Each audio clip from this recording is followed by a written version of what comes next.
আসসালামু আলাইকুম এভরিওয়ান। কাঞ্চন মধ্যবাজারের new Jolshiri restaurant থেকে চিকেন চাপ পার্সেল নিলাম। কাঞ্চন বাজারে অনেক রেস্টুরেন্টই চাপ পাওয়া যায়, কিন্তু আমার কাছে এখানকার চাপ আর গ্রিলের স্বাদটা আলাদা করে মন কাড়ে। কারণ একটাই, এরা অতিরিক্ত তেল ব্যবহার করে না, মশলাতে একদম পরিমিত, ফলে স্বাদ হয় ভারসাম্যপূর্ণ, ঘ্রাণেও লোভনীয়। প্রতিটি চাপ এমনভাবে গ্রিল করা হয় যে দেখলেই খেতে ইচ্ছে করে। আজকে তাদের চাপ বানানোর পুরো প্রসেসটা আপনাদের দেখানোর জন্য ভিডিও করে রেখেছি। দেখলে বুঝবেন কেন আমি এখানকার চাপের ভক্ত।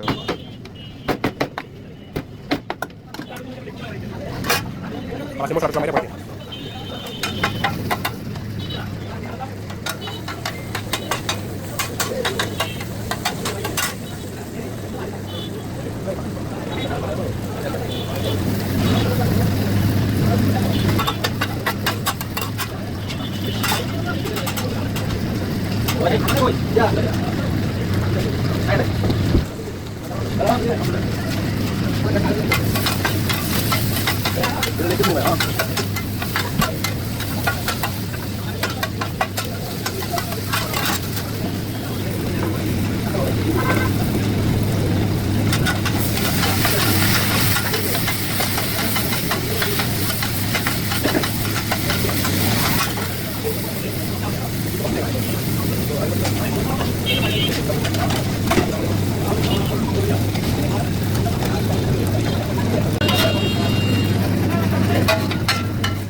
Baby.